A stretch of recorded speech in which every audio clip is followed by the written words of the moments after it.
Hello everyone, this is the second video of the remote class. We're going to go over section 7.1 and 7.2. So these are trig identities.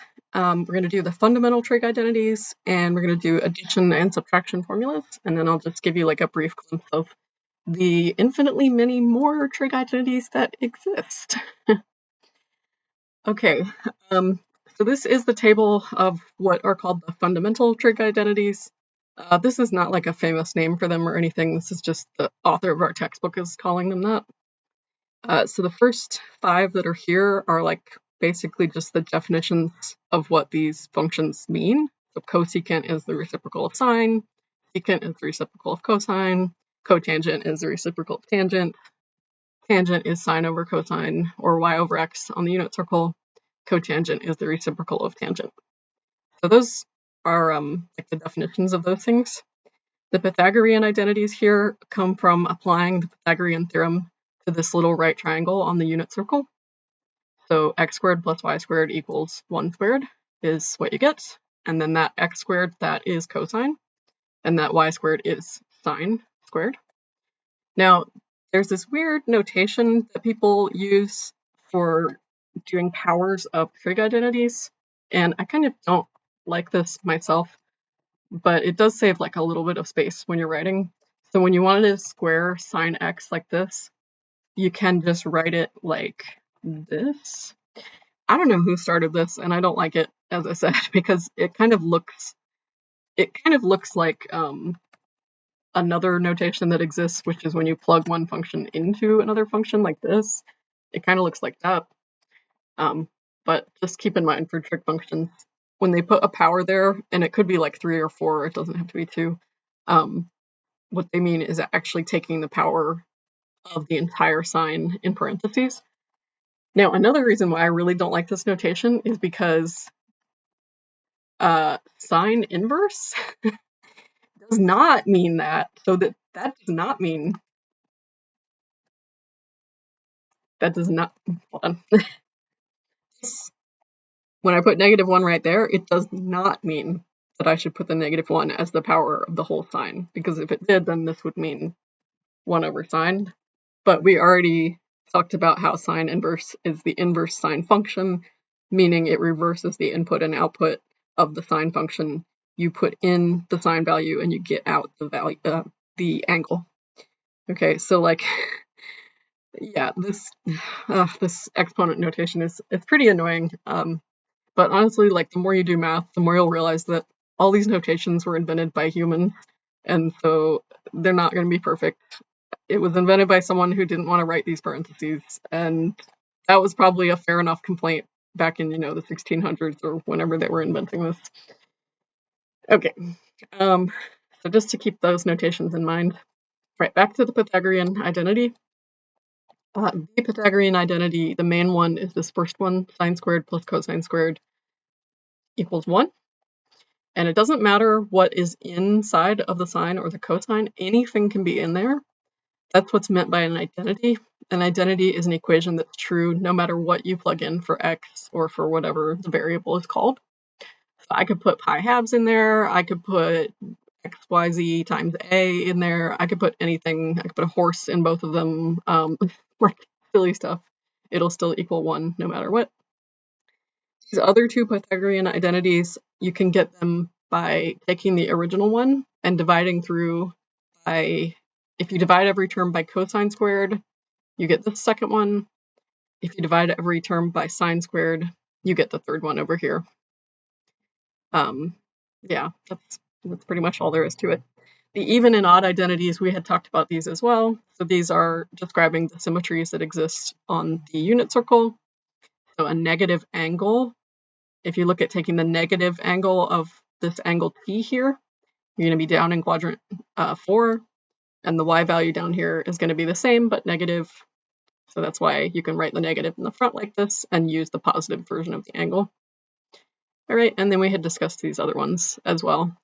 So sine passes the negative through itself, cosine absorbs the negative, tangent passes the negative through as well because it's made up of sine over cosine. So sine passes it through, cosine absorbs it. So as a result, tangent is going to pass the negative through. These last ones here, I don't use these too often, but these are describing some symmetries of the graphs of sine and cosine. The main two ones here are these two on the left. If you do a horizontal shift to the left by pi halves, and then you do a horizontal reflection of sine, you will get the cosine function. You probably remember that these two graphs look very similar, just they're aligned like a little bit differently.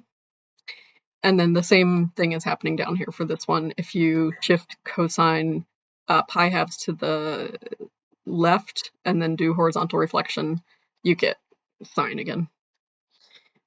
And then these other four are just coming from the first two. So if you take the top one here and divide it by the bottom one here, so left over left equals right over right, you get this third one up here. If you take the third one and you do 1 divided by both sides, or reciprocal of both sides, you get this fourth one down here. And if you take the 2 on the left over here and you do the reciprocal of both sides, you get these fifth and sixth ones over here.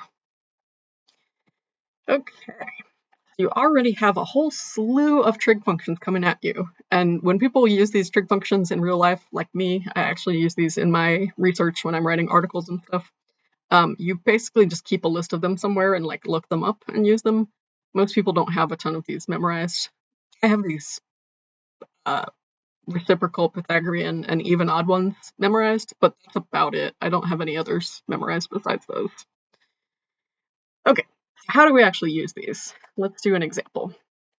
Let's say that I have a tangent value of an angle, and I have some more information about this angle, that it's in quadrant 3, and I want to find this angle's cosine.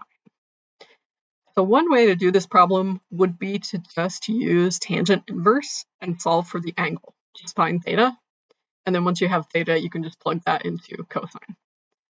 So the reason why you might not want to do that is because when you're using tangent inverse on a calculator, you're only getting an approximate answer, right? So if I just do, let's go ahead and try it. So second tan 2 divided by 3, close parentheses, enter.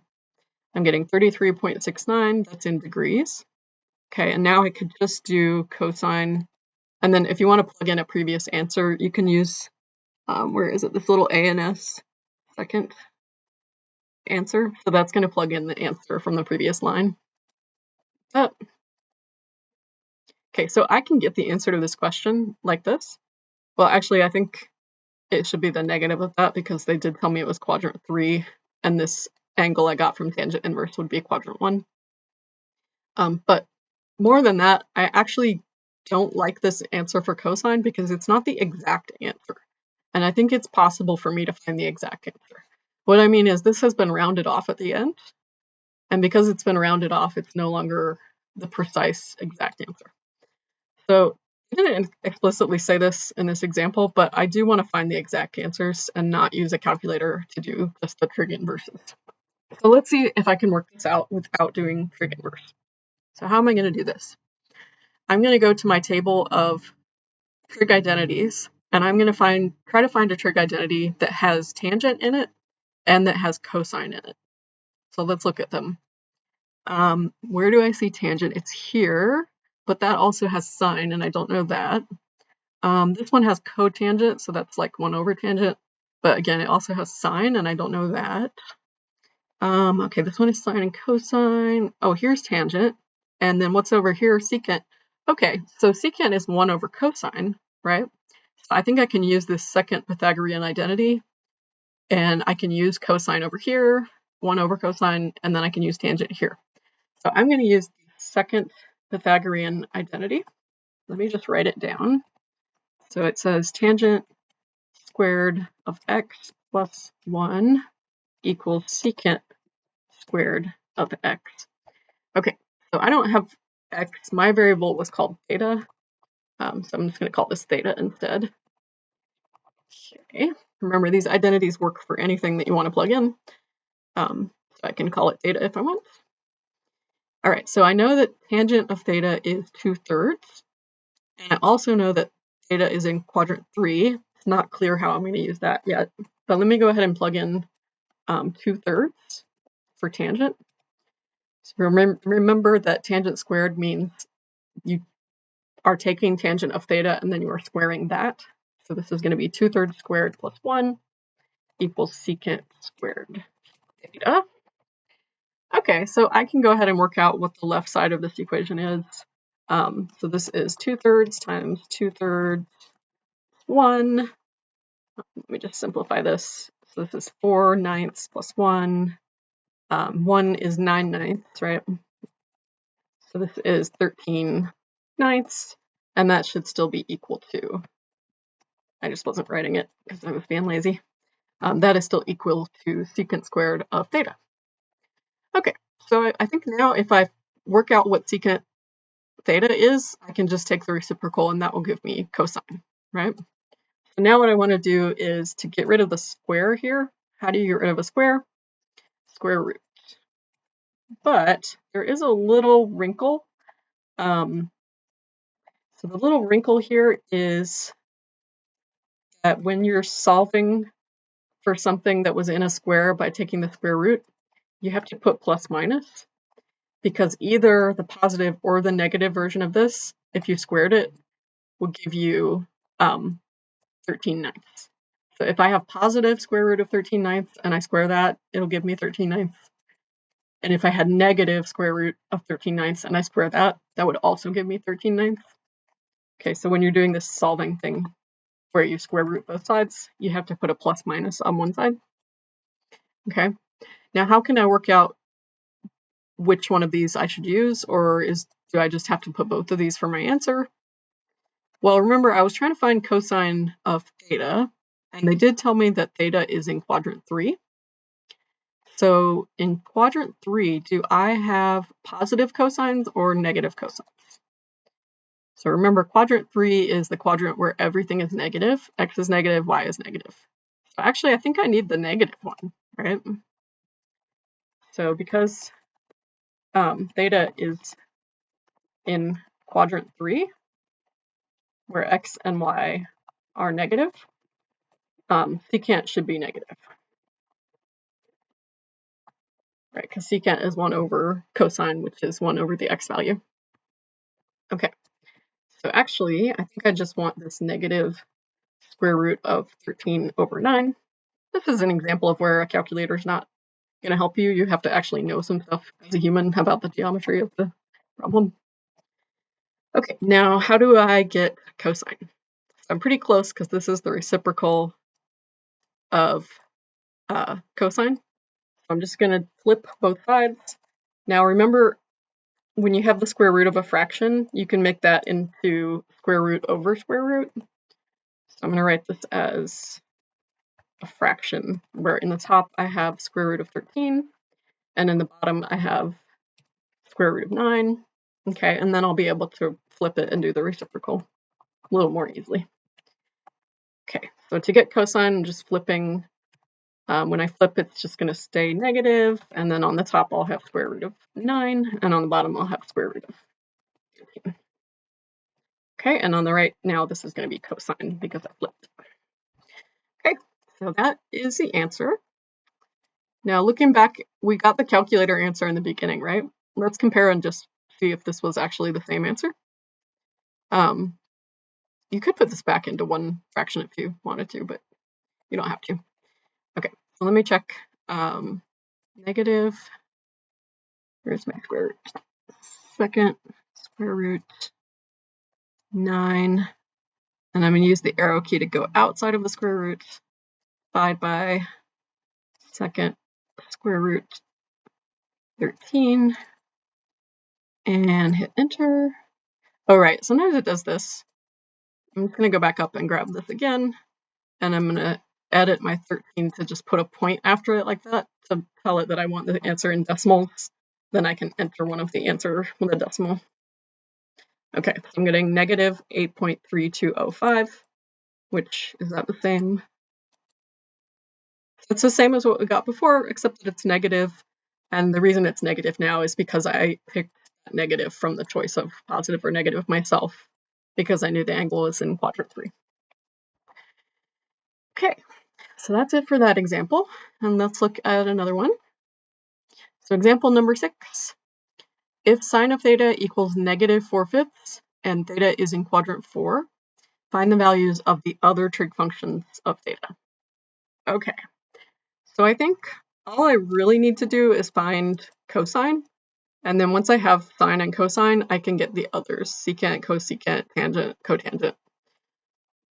So I really just want to find cosine first. Okay, so if I know sine, how do I find cosine without using an inverse trig function? Because I could do that again and just solve for theta and then plug it in cosine. But assuming I want an exact answer like this one, not rounded, then I'm going to go back to my list of trig identities, and I'm going to try to find one that relates sine and cosine. So I think there's mainly two. There's this one, which relates sine of x to cosine pi halves minus x. The reason I can't use this one is because these are actually two different angles. So if I knew what x was, or if I knew what theta was, I could figure out cosine, but it wouldn't be cosine for theta. It would be cosine for pi halves minus theta, which is a different angle. So I don't want that one. I want one that relates cosine and sine of the same angle. So the only one that's available to me is this Pythagorean identity. Sine squared plus cosine squared equals 1. So that's the one I'm going to use. Okay, so sine squared, and I'm going to call it theta again instead of x, plus, you guys can use any name that you want. Oh, wait a second. Sine squared theta equals 1. Okay, and now I'm going to plug in what I know, which is the value of sine. Value of sine is -4/5. So remember, this right here is the entire sine value squared. So I'm going to have -4/5 in parentheses squared, and then plus cosine squared theta, and then that's equal to 1. Okay, so let me just simplify this a bit. So -4/5 squared, firstly, the negative is going to go away because it'll be negative times negative. And then on the top, I'm going to have 16. On the bottom, 25. Okay. And then that equals 1. Okay, so now I want to get cosine. So I'm going to move the other terms away. I'm going to subtract this 16 over 25 from both sides to isolate cosine. So 1 minus 16 over 25. And then I can simplify that by making 1 into 25 over 25 to get a common denominator. 25 minus 16 is 5 plus 4, 9. So this is 9 over 25. Okay, so, and again, I was being lazy and not writing the left half here. Okay, so now I know what the square of cosine is. So to figure out cosine, well, I guess I just need to take the square root of both sides. And don't forget, when you are square rooting both sides in an equation, you're going to do plus or minus, because you know that either the positive or the negative version would have satisfied the original equation up here. And I think this actually simplifies a little bit more because I can actually do the square root. So this is going to be plus or minus square root of 9 is 3, square root of 25 is 5. Yeah, this is like a 3, 4, 5 triangle, I think. If we had 5 on the hypotenuse, 4 on the opposite side, and then 3 on the adjacent side. Yeah. Okay, now which of these do I want, the plus one or the minus one? So it tells me that theta is in quadrant 4, so that's the lower right one. Is the x value in quadrant 4, are they positive or are they negative? Picturing it in your head, quadrant 4 is to the right, so that's going to have positive x values. Okay, so Q4 has positive x values. So actually, we just want the positive version. Okay, so cosine of theta is going to be 3/5. And now that we know sine of theta was -4/5, cosine of theta is 3/5. I'm just going to write down what sine was again so I don't forget what it was. Right, now we can get the other 6 trig functions, right? Because tangent of theta is sine of theta. Oops, I have to make it pop up like that. Divide by cosine of theta. Oop, there we go. So I'm just going to put negative 4/5 in the top. And in the bottom, I'm going to put 3/5. I don't know if I ever mentioned this, but you can cancel out common factors. You can also cancel out common denominator. This is like 4 times 1/5. This is 3 times 1/5. You can cancel out the 1/5 from the top and the bottom. Or you can just multiply the top by the reciprocal of the bottom to simplify this. So 5/3. And then cancel the 5's right there. Either way, you get negative 4/3. Okay, so that's the tangent. And then for the other 3, secant theta, I forgot to make it pop up. Okay. Secant theta is the reciprocal of cosine. So that's going to be 5/3. Just flip cosine upside down. Cosecant theta, reciprocal of sine. So just flip sine upside down and it'll stay negative. And then lastly, cotangent is the reciprocal of tangent. So we're just going to flip tangent upside down like that. And that is that problem. Okay, now let's look at one that's a little bit different. So instead of being asked to find the value of some trig functions, we're just being asked to simplify. Now, what is exactly meant by simplify in math is a little bit maybe not always clear. So what I like to tell my students is simplify means write it in a way that is more compact, that would use less ink if you were going to print this. So like make it smaller, simpler, easier to look at. So that's what we're going to try to do. So the first thing I would usually try when simplifying some random collection of trig functions is write everything in terms of sines and cosines, and then see if I can apply like the Pythagorean theorem somewhere. So that's exactly what I'm going to try on this one, because Pythagorean theorem relates, the original main one relates sine and cosine. Okay. So cosine of t, that's already just cosine, but tangent is sine over cosine. So it's a sine of t over cosine of t, and then that is being multiplied by sine of t. Okay. You guys remember that when you multiply a fraction by another expression, this expression goes into the top of the fraction. So this is going to become cosine of t plus this fraction is going to have sine of t times sine of t in the top. And in the bottom, it has cosine of t. Oh, now look at this. This looks like sine squared of t. Right? That's sine times sine, it's sine squared. Okay. So we have sine squared t over cosine t. Now, this sine squared t looks to me like I might be able to use Pythagorean identity here. But let me keep going and smash this into one fraction. So to make this into one fraction, I need a common denominator. And it looks like the denominator is going to be cosine of t. So I'm going to multiply this other thing by cosine of t over cosine of t to get that common denominator. Okay. So I'm going to multiply by cosine of t over cosine of t. Now I'm just being lazy and copy pasting it. The beauty of being on a computer. Trust me, you guys don't want to see my handwriting. Okay, so I'm going to get a common denominator like this. And same deal with this simplification as we did up here. When you multiply a fraction by something that's not a fraction, that other thing goes into the top of the fraction, gets multiplied into the top. Okay, so this first term here is going to be cosine of t,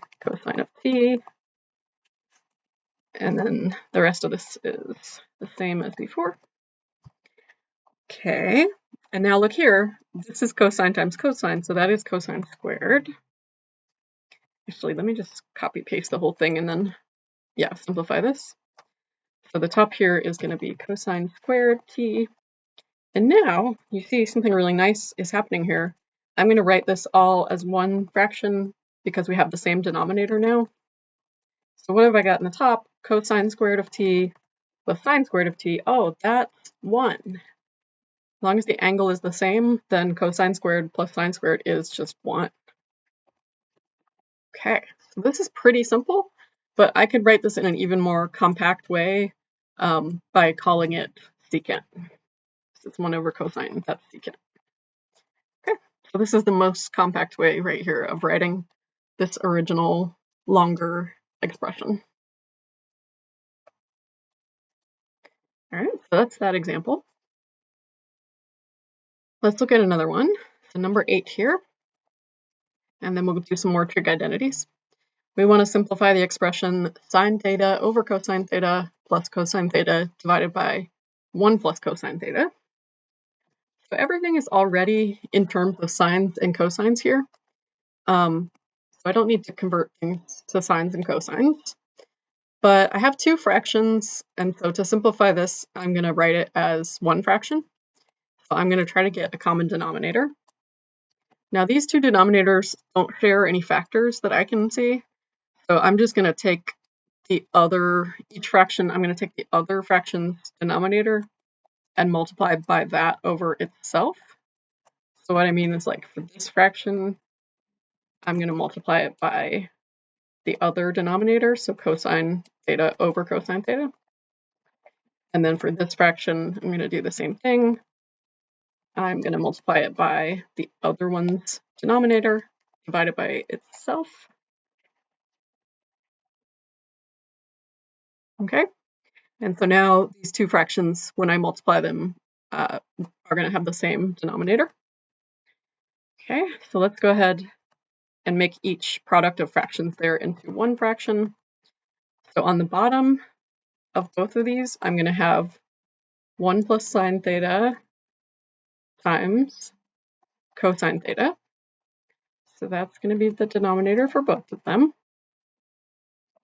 Okay, and then on the top, again, I'm not really going to like simplify it too much. I'm just going to kind of write it and then see what I can do after I've made this into 1 fraction. So after I've added the fractions together. So right now I'm just like multiplying the factors, or I'm writing them as multiplied. Oh, this one is cosine theta times cosine theta. So actually, I think maybe I'll just go ahead and make that into cosine squared theta. Okay. So now I'm going to add the fractions together. They have the same denominator. So I'm just going to put that under, and then I'm adding the numerators together. So there's the first numerator, and then here is the second numerator. Don't worry about how big and beautiful they are. They're just numerators. Just add them together the same way you would add 1/3 and 2/3. Just add that 1 and that 2. Doesn't matter if they're big and beautiful. All right, and now I think at this point I can't really do anything else unless I expand this part. So I'm going to distribute the sine theta to the 1 here, and then to the other sine theta. Okay. Oops. Just trying to copy to save myself time again. Okay, so what I'm going to have here is 1 times sine theta, so that's just sine theta, and then I have sine theta times sine theta, so that is sine squared theta. Okay, so this 2 terms is what I got by distributing up here. And now I see something really nice here, sine squared theta plus cosine squared theta, that is 1. Okay, so my denominator stays the same, and the sine theta is going to stay there, and now I have just plus 1 where I had sine squared and cosine squared. And now hopefully what you guys can see is actually this sine theta plus 1 and this sine theta plus 1 are going to cancel out. So as long as this sine theta plus 1 is a factor of the entire top, which it is the entire top, then we can cancel them. So this is just going to be 1 over cosine theta, and that is once again secant. So we discovered another way to write our friend secant from the last problem. And guess what, guys? There are infinitely many more ways to write secant. Okay. Let us look at some more trig identities. Okay, so these trig identities are called the addition and subtraction formulas. And the reason they're called that is because they tell you how to take the sine or the cosine or the tangent of an angle where that angle is made up of the sum or the difference of two other angles. So you know those special trig angles in the unit circle, like pi halves, pi thirds? This tells you how to get other ones by adding those angles together. Okay? And so if you know the sine and cosine values for s and t, then you can find sine and cosine and tangent for s plus t and for s minus t. These are really, really useful. I know you guys are going like, I can just put it in my calculator. Okay, but somebody had to tell the calculator how to calculate all those sines and cosines, and they did it by working out these kinds of identities and using these to make algorithms for the calculator. All right. So I want to go over the proof of the addition formula for cosine, so this one right here, and then all of the proofs for why these other ones work are similar. So we'll just do one proof. This was also explained in the textbook. I think it's interesting to see where these come from, how you can work them out. So we're going to do this one, cosine of s plus t. So to do this, you need a diagram that somehow relates the angle s plus t to the angle s and the angle t. So here's what that diagram looks like. So we're going to call t the angle, so from the positive x-axis to this, the arc to t isn't actually, or the segment to t isn't actually drawn in here, but you can just imagine that the angle t is subtending this little segment of the unit circle here. So that's angle t. And then angle s, we're not going to draw it from the positive x-axis, but we're actually going to draw it between these 2 points. So you kind of imagine that there's like, you can kind of imagine the angle would be like, this is the angle for s. And it's not drawn in there because like at some point the diagram gets too complicated, right? There's too many lines. Okay, but that is where s would be in this diagram. So the angle from s, the angle starting from the positive x-axis all the way over here is the angle s plus t. Okay, so this whole red segment is s plus t. And then mysteriously, we've also drawn in the angle negative s. Why we did that, I'll explain in a minute. Okay, and then now that we have these angles all drawn in here, we can look at their sines and cosines, okay, by just taking these points on the unit circle. So we're just labeling them in terms of what the angles were. So this was at angle t, so this is cosine of t, sine of t, this point right here. Those are the coordinates of the point. The coordinates of this point over here is cosine of s plus t, sine of s plus t, and then the coordinates of this point down here, cosine of negative s, sine of negative s, and then of course this point right here that's on the x-axis is 1, 0. Okay, and now what I want you to see is that this red arc here, that is the s plus t angle, is actually the same size as this arc from this point right here all the way down to this point over here. So starting from the top of t and then going down to the bottom of negative s. It's the same size of arc because it's got a t part and it's got an s part. And the s part is negative just because it's below the x-axis. Okay, since those arcs are the same length, if we draw these segments connecting the end and beginning of those arcs, they must also be the same length. Okay, so then what we do is we just use the distance formula to find the distance of these 2 dashed segments.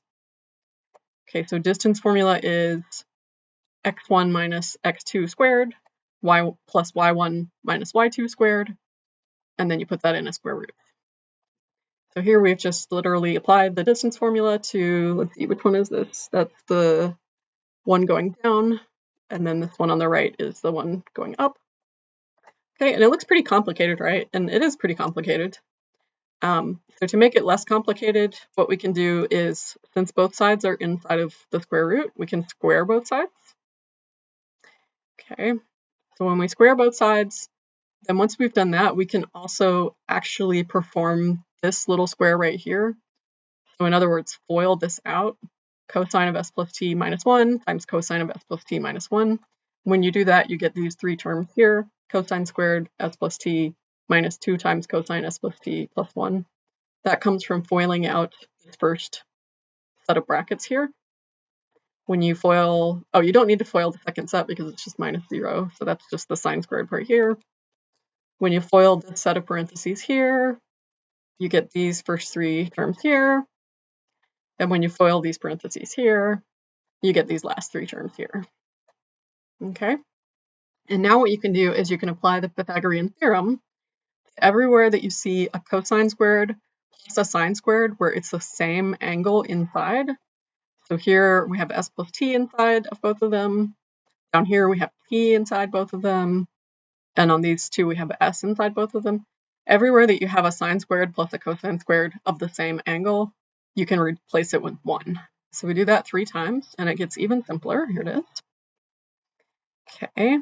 Now it looks like everything is divisible by 2, so I can cancel a bunch of 2's. And I also have like a +2 here and a +2 here. I can subtract 2 from each side. Once you've done those simplifications, you get this, and that is the addition formula for cosine. You just compare it to this table up here. That's it. It's right there. This is pretty cool that you can get identities by working out these kinds of geometrical figures on the unit circle. Yeah, I think it's cool. And the other ones were all worked out similarly, but I'm not gonna make you guys go over those. Just something to know about, something to appreciate, I guess, like a beautiful work of art. All right, so let's do some examples using those identities. So we're going to try to find the exact value of each expression here. So exact means you cannot plug it into your calculator, you got to work it out by hand using an identity. We're using the unit circle. So we're going to do cosine of 75 degrees first. Okay, so 75 degrees is not an angle that's on the unit circle. Let me grab my little first quadrant unit circle and just, where did it go? Here it is. I'm going to paste it down here next to this problem so we can look at it. Right, so 75 degrees is not on here. Pi over 4, that is 45 degrees, and pi over 6 is 30 degrees. Pi over 3 is 60 degrees. So how can I get 70? Well, I can get 75 by doing 45 plus 30. And let me see if I can paste in my little degree symbol here. So 75 is 45 plus 30. And now what I can do is I can use my addition identity for cosine. So remember, it's this one right here. So cosine of s plus t equals cosine of s cosine of t minus sine of s sine of t.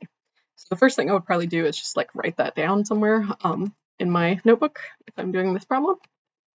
Cosine of s cosine of t minus sine of s sine of t equals, that equals to cosine of s plus t.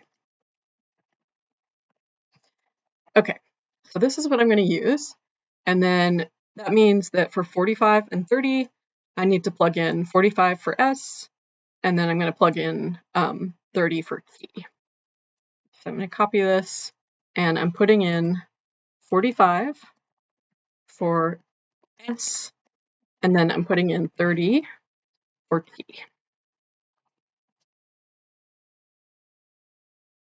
Okay, and now what I can do is I can get these angles from the unit circle.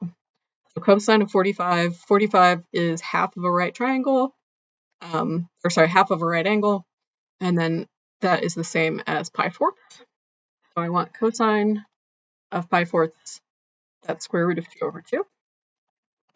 Okay, so this is square root of 2 over 2.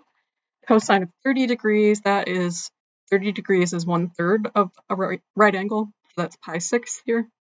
So that cosine is square root of 3 over 2. It is the x value. Okay, and then I have a minus, and now I want to put sine of 45. That's going to be the same as cosine of 45, so square root of 2 over 2. And then sine of 30 is the y value of pi 6, that is 1/2. Okay, and now all that's left for me to do is just simplify. So I'm going to multiply these two fractions together. So I'm getting square root of 2 times square root of 3 over 4, and then minus. Now I'll multiply these two fractions together. So I'm getting, that's just square root of 2, because multiplying by 1 doesn't do anything, over 4. And it's kind of, I don't know, maybe not so obvious what to do with these square roots. Should I make this one into like square root of 6, or should I try to factor out square root of 2 from both of these? Not really sure what's simpler, but I should at least probably put them into one fraction over 4. I guess I'll do it like the square root of 6 minus square root of 2. Yeah. All right. So that is an exact answer. I'm not sure if it's like the simplest form of the answer, but it is an exact answer. I guess they didn't actually ask me to simplify, but I always do that anyway. Okay, so that's that one. And then for part B, we want cosine of pi 12ths. So I can already see that I'm not going to be able to use, oops, wrong Greek letter. I can, sorry, I'm getting tired at the end of this video. I can already see I'm not going to be able to use the addition formula for cosine because I don't know any two positive angles that add up to give me pi 12ths. Maybe if one of them was a negative angle, I could do that. Or I could just come up here and use the subtraction formula for cosine. So the subtraction formula for cosine is the same as the addition one. The only difference is that the sign in the middle is a plus instead of a minus. Sometimes people write these as one formula where they have like the plus minus sign here and then the minus plus sign here. So I'm going to take this formula, and it's the same one for subtraction, except this is a minus and this one is a plus. Okay, so now what are going to be my s and my t? So it's got to be something minus something. To get pi 12ths, ooh, I could maybe do, how much is pi 12ths? Let me look at this unit circle here for a second. Pi 12ths is half of pi 6th, right? So it's 15 degrees. I think that's the same distance that's between pi 4ths and pi 6ths, right? Because that's 45 degrees and 30 degrees. That's also 15 degrees. Yeah, so I think we can do this by doing pi 4ths minus pi 6th. And then if we were to get a common denominator, let's see, 1/4 is 3/12, 1/6 is 2/12. Hold on, let me just make sure. Right, so 1/4 minus 1/6 is 3/12 minus 2/12. Yeah, that's 1/12, right? So, okay, this should work.